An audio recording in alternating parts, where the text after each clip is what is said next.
Welcome to New Player Learns Valorant Day 14. Today we started off as always with the fundamental drills, where today I also added in this drill where you hold down one key and then you try to pre-aim and then move the crosshair onto it with your movement, and then you stop, and you shouldn't have to adjust with your mouse. You should just be able to stop right on their head. This drill was actually a lot harder than I was expecting it to be, and I realized I don't really have a good grasp on the movement in this game, so I think this was a really good addition to my practice. We went into the death matches with the goal of working on our crosshair placement. We worked on it yesterday, and upon review, I decided, you know what, I think we need another day of focused practice on this. Here, you know, this guy absolutely destroys me. I'm like just trying to keep my crosshair where I think he's gonna be, and I end up overspraying and then just getting knifed to death. One benefit I've noticed to better crosshair placement is situations like this where I get shot from behind. If you snap right to the perfect height, it's a lot easier to win the fight. Overall, I think my crosshair placement in today's death matches was better than yesterday, which is good. Let's check out my casual games on our grind to level 20. Now, here, let's pay attention to the crosshair placement and less my extremely questionable decision making. A little low here, which is suboptimal, but there is a slight hill over there, it looks like. So, you know, don't blame me, blame the landscaper who decided this map. Now I get caught out here by 5, my team dies, we lose the fights, probably due mostly to my horrible aim. Now let's go ahead and check out this next clip. Boom! The crosshair placement with the Marshall on point. I re-peek because I'm a Giga Chad, and it turns out they were waiting for me. I need to figure out what to do in those situations, but the crosshair placement in both of those fights was relatively okay. Going into this next round, I'm holding this angle again, and while the crosshair seems to be at the correct height, I'm holding a little too close to the wall, so I can't react properly when they peek. So I need to hold a little bit wider. And then later on in this next fight, later on in the round, once they've pushed up, we kind of gave A away. I need to try to flick the lines to delete them, and then when I jump, crouch, my crosshair's a bit low. This is why reviewing is important, because we see 2 clips in a row where I'm holding too close to the wall, so when they peek, my reaction time can't handle the distance they're covering, so I ended up just firing behind them.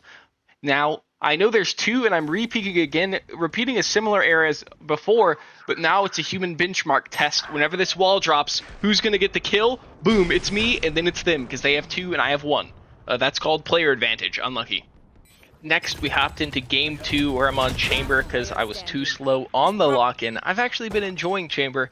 He is a much more straightforward kit compared to having to flash and things like that. You know, I can't really mess up the abilities here. Crosshair placement's okay, I just got caught out a little bit low. I'm noticing that my crosshair placement today is better.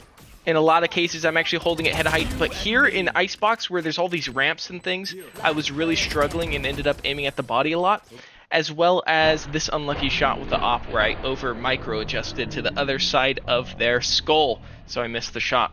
But as to what I was saying, you know, there's ramps here, so I'm like, oh, where do I aim? And I think that's just going to be an intuition thing, but I'm noticing I'm defaulting to holding it a little bit higher. You know, yesterday, instead of defaulting to aiming at the floor, I was like aiming at the upper legs. And then today, I think my default AFK aim was kind of more torso area, and I believe that led to me converting more fights. You know, our DMs were a little rough today, and our first game was pretty rough. My whole team got stomped, but this second game, it was quite a bit closer.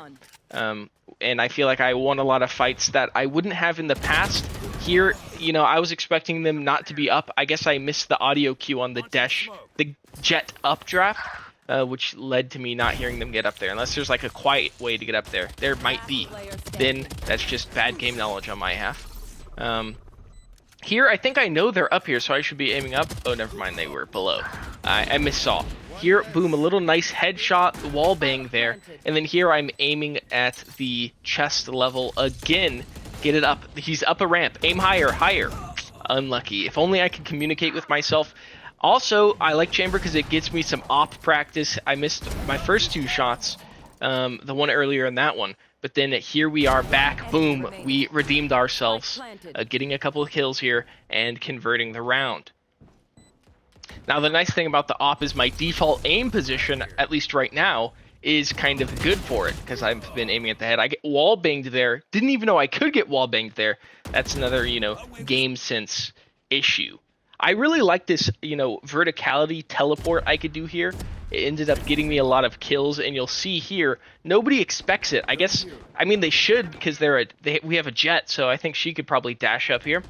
But like these two people, they push into A from mid, and they don't even check up here. They have no clue where they're dying from. They just see they're getting shot, and they're quite confused. Now, I do whiff a bunch of shots here, end up having to switch to my classic to finish her off, grab the Vandal, and then I believe we end up clutching this round up. My crosshair placement was a little bit low there. Remember, that's what we're focusing on today, not the gunfighting, not my aim that's swinging all over the place. We're focusing on, is my crosshair in the right position? Here, a little bit low, which works out, but that is not ideal. I can't have dopamine from that kill. I need to go back, whip my calf or something to induce pain, a shock collar that tracks my crosshair positioning. That's what I really need. I got called a hacker for the first time today on day number 14, so that's all it takes. Overall, team MVP the second game. First game, a little rough, but, we're learning, so that's all that matters. And tomorrow, I believe we're going to be working on our gunfight fundamentals, because Woohoojin just released a updated guide to his fundamentals where he breaks down mistakes, which I think will be very useful for me to review. We finished the day off, as always, with day number 8 of Woohoojin's 90-day aim training challenge. We set 2 new high scores. Very nice.